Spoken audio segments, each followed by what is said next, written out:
To follow up such a powerful performance, I call on Dr. Adarsh, my co-host, to take up the rhythm with another poem. आज मैं अपने एक मित्र की कविता सुना रहा हूँ। अमित शर्मा मेरे मित्र भी हैं और युवा कवि हैं।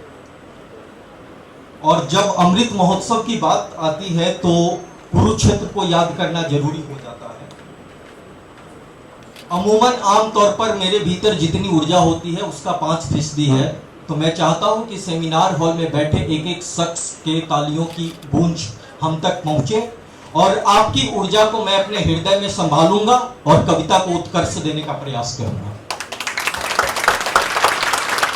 एक बिंब है। तलवार धनुष और पैदल सैनिक कुरुक्षेत्र में खड़े हुए, रक्त पिपासु महारथी एक दूसरे सम्मुख अड़े हुए, कई लाख सेना के सम्मुख पांडव 5 विचारे थे। एक तरफ थे योद्धा सब, एक तरफ समय के मारे थे। महासमर की प्रतीक्षा में सारे ताक रहे थे जी, और पार्थ के रथों के सब स्वयं हाँक रहे थे जी।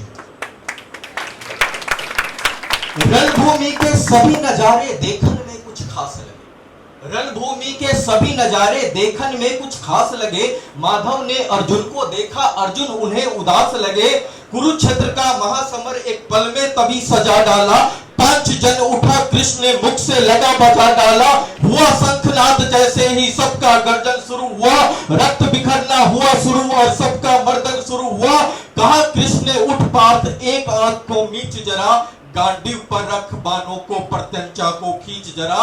आज दिखा दे रणभूमि में, आज दिखा दे रणभूमि में योद्धा की तासीर यहाँ। इस धरती पर कोई नहीं अर्जुन के जैसा वीर यहाँ। सुनी बात माधव की तो अर्जुन का चेहरा उतर गया। एक धनुर्धारी की विद्या मानो चूहा कुतर गया। बोले पार्थ सुनो कान्हा, बोले पार्थ सुनो कान्हा, जितने ये सम्मुख खड़े हुए हैं हम तो इनसे सीख सीख कर सारे भाई बड़े हुए हैं। इधर खड़े बाबा भीष्म ने मुझको गोद खिलाया है। गुरु द्रोण ने धनुष बाण का सारा ज्ञान बताया है। सभी भाई पर प्यार लुटाया कुंती मात हमारी ने, कमी कोई नहीं छोड़ी प्रभु माता गांधारी ने। माना दुर्योधन दुशासन थोड़े से नालायक है, माना दुर्योधन दुशासन थोड़े से नालायक है। मैं अपराध क्षमा करता हूं, बेशक हम ही छोटे हैं, ये जैसे भी है माधव आखिर सब ताऊ के बेटे हैं। अब अर्जुन उस छोटे से भूभाग को बतला रहा है और अपनी असमर्थता जाहिर कर रहा है। छोटे से भूभाग की खातिर हिंसक नहीं बनूंगा मैं, स्वर्ण ताक पर अपने कुल का विध्वंसक नहीं बनूंगा मैं। खून सने हाथों को होता राजभोग अधिकार नहीं, परिवार मारकर गद्दी मिले तो सिंहासन स्वीकार नहीं। रथ पर बैठ गया अर्जुन, मुंह माधव से मोड़ दिया, आंखों में आंसू भरकर गांडीव हाथ से छोड़ दिया। गांडीव हाथ से जब छूटा, गांडीव हाथ से जब छूटा, माधव भी कुछ अकुलाए थे। शिष्य पार्थ पर गर्व हुआ, मन ही मन हर्षाए थे। कृष्ण ने सोचा कि चाहे जैसा भी है इस परिस्थिति में अपने परिवार की बात कर रहा है तो निश्चित रूप से यह हमारे ही संस्कार हैं। तो शिष्य पार्थ पर गर्व हुआ, मन ही मन हर्षाए थे। मन में सोच लिया अर्जुन की बुद्धि ना सटने दूंगा, समर भूमि में पार्थ को कमजोर नहीं पड़ने दूंगा। धर्म बचाने की खातिर एक नव अभियान शुरू हुआ। उसके बाद जगत गुरु का गीता ज्ञान शुरू हुआ। एक नजर में रणभूमि के कनकन डोल गए माधव। टकटकी बांधकर अर्जुन देखा, फिर एकदम बोल गए माधव, पार्थ मुझे पहले बतलाते। अब कृष्ण कहते हैं, पार्थ मुझे पहले बतलाते, मैं संवाद नहीं करता। तुम सारे भाइयों की खातिर कोई भी बात नहीं करता। पांचाली के तन पर लिपटी सारी खींच रहे थे वो, दोषी वो भी उतने ही है, जबरा बीच रहे थे वो। घर की इज्जत तड़प रही, कोई को टूक नहीं बोले। पौत्र बहू को नग्न देखकर गंगा पुत्र नहीं खोले। तुम कायर बनकर बैठे हो, तुम कायर बनकर बैठे हो, ये पार्थ बड़ी बेशर्मी है। अरे सोले होने थे आंखों में। भगवान कृष्ण याद दिला रहे हैं कि अरे हे पांडु के पुत्र, अरे हे पांडु के पुत्र, धर्म का कैसा कर्ज उतारा है।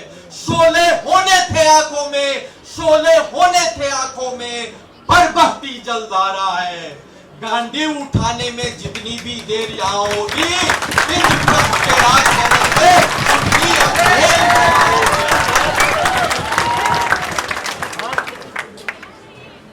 अधर्म धर्म की गहराई में खुद को नाप रहा अर्जुन, अश्रुधार फिर तेज हुई, थर-थर कांप रहा अर्जुन। हे पार्थ मुझे बतलाओ, कुलनाशक कैसे बन जाऊं, रक्त सिंहासन लाशों पर मैं शासक कैसे बन जाऊं। उठेंगे कर उन पर जो कर पर अधर लगाते हैं, करने को जिनका स्वागत ये कर स्वयं जुड़ जाते हैं।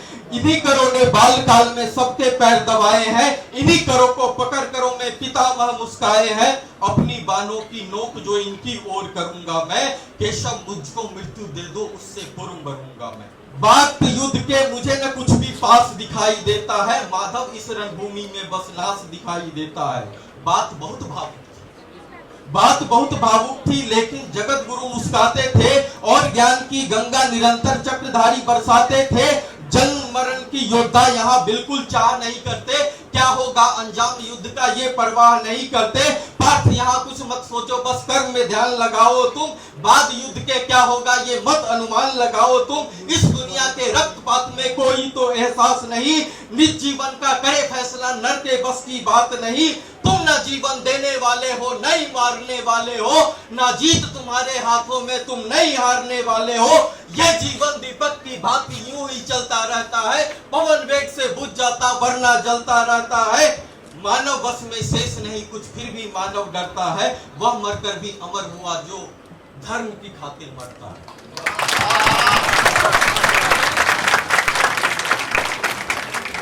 ये मान और सम्मान बताओ, जीवन के अपमान बताओ, जीवन मृत्यु क्या है माधव रंग में जीवन दान बताओ।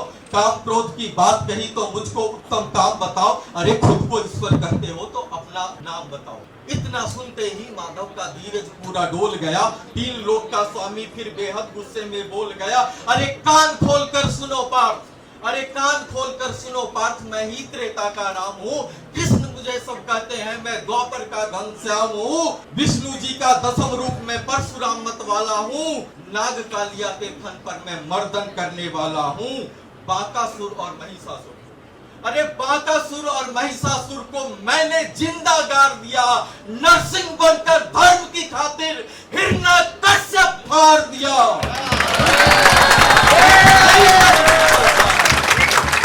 रथ नहीं कहीं भी चलता है, मैं ही आगे बढ़ता हूँ। रथ नहीं कहीं भी चलता है, मैं ही आगे बढ़ता हूँ। गांडीव हाथ में तेरे है, पर रणभूमि में मैं लड़ता हूँ। जैसे ही माधव का कद थोड़ा सा बड़ा हुआ, सहमा था अर्जुन एकदम रक्त से करा हुआ। माँ गीता के ज्ञान से सीधे हृदय पर प्रहार हुआ। मृत्यु के आलिंगन हेतु फिर अर्जुन तैयार हुआ। जितने यहाँ अधर्मी है चुन चुन कर उन्हें सजा दूंगा, इतना रक्त बहाऊंगा कि धरती की प्यास बुझा दूंगा। जिधर चले बाण पार्थ के सब पीछे हट जाते थे, रणभूमि में कोने कोने लाशों से पट जाते थे। धर्मराज के शीश के ऊपर राज मुकुट की छाया थी, पर सारी दुनिया जानती है ये बस के सब की माया थी। धर्म किया जिसने स्थापित, दाता दया निधान की जय, और हाथ उठाकर सारे बोलो चक्रधारी भगवान की जय।